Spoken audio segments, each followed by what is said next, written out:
प्रिय विद्यार्थियों, बीए प्रथम की हिंदी साहित्य की इस कक्षा के अंदर आज अपन लोग कबीर के बारे में अध्ययन करेंगे। अपन लोगों ने पहले ये पढ़ा है कि कबीर निर्गुण भक्ति काव्य धारा के कवि हैं। निर्गुण काव्य धारा के अंतर्गत ये माना जाता है कि ब्रह्म है, परमात्मा है, वो निर्गुण होता है, निराकार होता है और हमारे इन आंखों से, इन स्थूल चक्षुओं के माध्यम से उसको देखा नहीं जा सकता, उसका केवल अनुभव किया जा सकता है। तो अपने कबीर निर्गुण भक्ति काव्य धारा के कवि हैं। अपने ये मानते हैं कि विक्रम संवत 1455 के अंदर कबीरदास जी का जन्म हुआ और लोक की विनती ये है कि एक विधवा ब्राह्मणी के गर्भ से उनका जन्म हुआ और लोक लाज के कारण से उसने उनका त्याग कर दिया।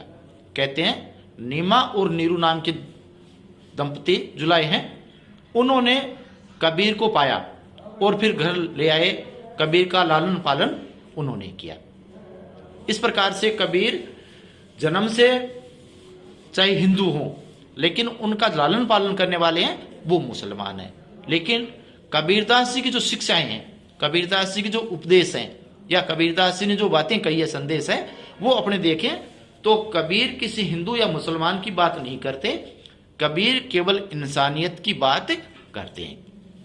इसलिए कबीर को एक सच्चा कवि माना जाता है। सच्चा कवि इसलिए कि उन्होंने सब बातों से ऊपर उठ करके और मानव मात्र की बात की है, मानव मात्र के हित की बात कबीरदास जी ने की है।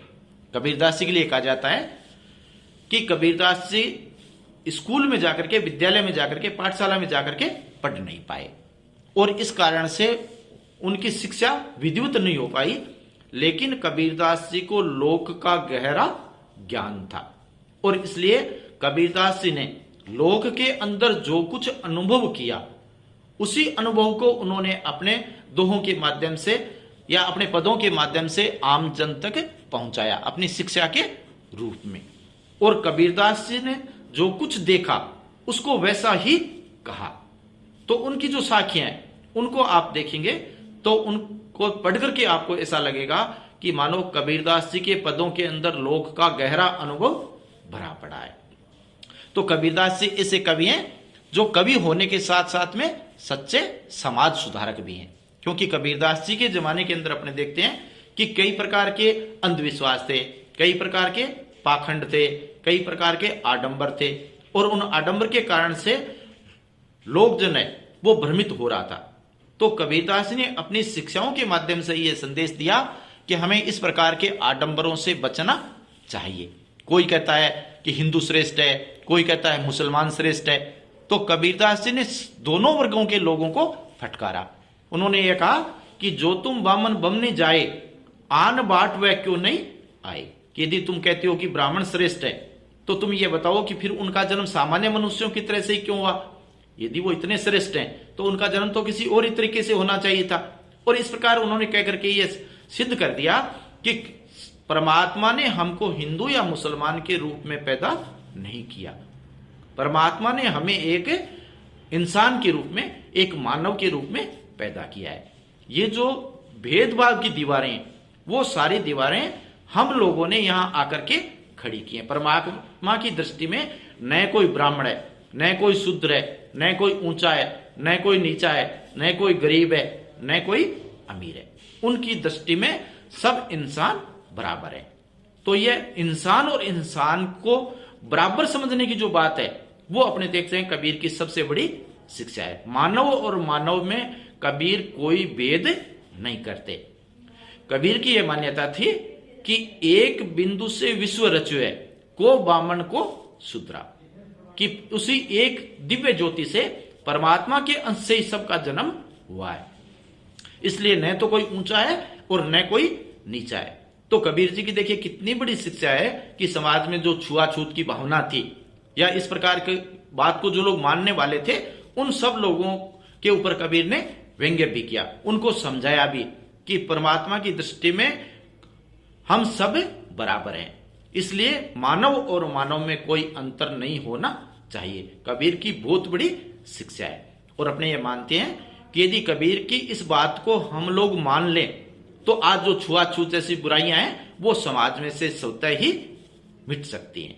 तो कबीर का देखो समाज सुधार का एक रूप है, वो अपने को यह देखने को मिलता है। दूसरी बात कबीर ने यह कही कि एक मनुष्य को दूसरे मनुष्य का हित करना चाहिए, सहयोग करना चाहिए। अपन लोग भी ये मानते हैं कि चाहे योग करें या न करें, लेकिन एक दूसरे का सहयोग करना चाहिए।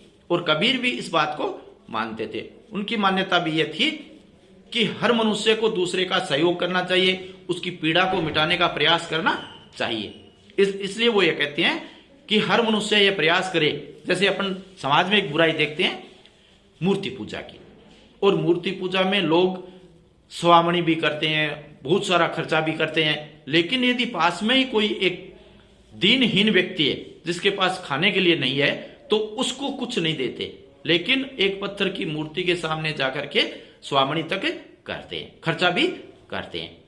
तो कबीरदास जी की यह मान्यता थी कि एक दूसरे का हमें सहयोग करना चाहिए। इस प्रकार के जो अंधविश्वास हैं, चाहे वो मूर्ति पूजा का हो, चाहे वो बालों को कटवाने का हो, चाहे वो मक्का मदीना जाने का हो, या किसी भी प्रकार का हो, तो धार्मिक अंधविश्वास जो है, जो आडंबर है, उन सब आडंबरों का कबीरदास जी ने विरोध किया। कुछ लोग ये कहते हैं कि काले कुत्ते के अंदर शनिश्चर का वास होता है, उसकी जाकर के वो पूजा करते हैं, उसको रोटी देते हैं। तो उन्होंने ये कहा कि ये इस प्रकार की बातें कहीं पर भी लिखी नहीं है। तो कबीरदास जी की ने जब समाज सुधार की ये बातें की तो उनके कारण से हिंदू भी उनसे नाराज हो गए और मुसलमान भी उनसे नाराज हो गए। तो इस कारण से दोनों ही वर्गों के लोगों ने उनका विरोध करना शुरू कर दिया। लेकिन कबीर एक इस प्रकार के निर्भीक कवि थे जो किसी से नहीं डरे। कहा तो यह जाता है कि जो सम्राट लोधी था उसने भी कबीर को बुलाया, धमकाया, लेकिन कबीर ने अपना पंथ बदलने से मना कर दिया। अपने जो मानव मात्र के भले के जो उपदेश थे उन उपदेशों से हटने के लिए उन्होंने मना कर दिया। एक मान्यता उस जमाने में यह थी कि यदि कोई व्यक्ति है उसकी काशी में मृत्यु होती है तो कहते हैं कि उसको स्वतः ही मोक्ष मिल जाता है। कबीरदास जी ने कहा मैं इस बात पर विश्वास नहीं करता, मैं इस बात का समर्थन नहीं करता। व्यक्ति को सत्कर्मों से मोक्ष मिलता है, यदि वो अच्छे कर्म करेगा तो ही उसे मोक्ष की प्राप्ति हो सकती है।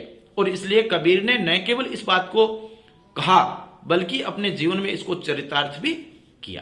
कहते हैं कबीर का जन्म तो काशी में हुआ था, वो काशी के पंडितों के बीच में रहे और उनके अकाट्य जो तर्क थे उन तर्कों का खंडन कोई व्यक्ति नहीं कर पाया। क्योंकि कबीरदास ये कहते थे, पंडितों को जब चुनौती दी उन्होंने तो उन्होंने ये कहता तू कहता कागज की लेखी और मैं कहता आंखिन की देखी। क्योंकि जो शास्त्रार्थ करने वाले जो पंडित लोग थे वो ये कह देते कि उस पुराण में या उस वेद में ऐसी बातें लिखी हुई है। तो कबीर तो कह रहा था कि तू जो बात कह रहा है वो तो कागज में पढ़ करके तू कह रहा है, और मैं जो बात कह रहा हूं वो संसार के अंदर मैंने अपनी आंखों से देखी। अपने देखते हैं आंखों से देखी हुई बात कभी झूठी नहीं हो सकती। इसलिए बड़े बड़े पंडित हैं वो भी कबीर के सामने टिक नहीं पाए। तो कहते हैं कि कबीर जी ने जब यह सुना कि काशी में रहने मात्र से किसी की मृत्यु के समय उसको मोक्ष मिल जाता है, तो इस बात को झुठलाने के लिए उन्होंने अपने अंतिम समय के अंदर काशी को छोड़ दिया और काशी को छोड़ करके पास में मगर नाम का स्थान था वहां पर वो चले गए। तो कबीर का जन्म 1455 में काशी में हुआ, विक्रम संवत 1455 में काशी में हुआ, लेकिन उनकी मृत्यु है वो मगहर में हुई। तो इस प्रकार से कबीर जन्म से लेकर के मृत्यु तक मानव मात्र के हित की बात करते रहे। कबीर की जो शिक्षाएं थी, चूंकि कबीर खुद अनपढ़ थे, लेकिन उन्होंने जो उपदेश दिए, जो उनकी शिक्षाएं थी, उनका एक शिष्य धर्मदास, उन्होंने धर्मदास जी ने उनको इकट्ठा किया, उनको संकलित किया, और वो शिक्षाएं जो संकलित की गई हैं वो बीजक के नाम से संकलित हैं। तो कई बार अपने से प्रश्न पूछा जाता है कि कबीर के द्वारा रचित ग्रंथ का नाम क्या है। तो कबीर जी ने भले ही वो ग्रंथ नहीं लिखा हो, लेकिन उनकी शिक्षाएं उनके शिष्य धर्मदास ने संकलित की हैं। तो कबीर के ग्रंथ के रूप में अपने बीजक को मान सकते हैं कि उनकी शिक्षाएं बीजक में संकलित है। दूसरी बात यह है कि कबीर अनपढ़ थे, इस कारण से जहां जहां पर भी वो गए वहां की भाषा के शब्द उसमें आ गए। तो उनकी भाषा एक मिश्रित भाषा है। तो कुछ विद्वानों ने उनकी भाषा को सदुकड़ी नाम दे दिया कि उनकी भाषा मिश्रित भाषा, पंचमेल खिचड़ी है, इसलिए उनकी भाषा को सदुकड़ी भाषा भी कहा जाता है। तो कई सारी भाषाओं के शब्द हैं वो उनकी भाषा में मिले हुए हैं। तो कबीर की मान्यता यह थी कि हमें मानव मात्र के हित की बात करनी चाहिए और मानव में कोई भेद नहीं करना चाहिए। तो इस प्रकार के अपने कवि हैं कबीर। आगे अपन दोबारा पढ़ेंगे, उस समय कबीर के जो पद अपने पाठ्यक्रम में उनका अपन लोग अध्ययन करेंगे।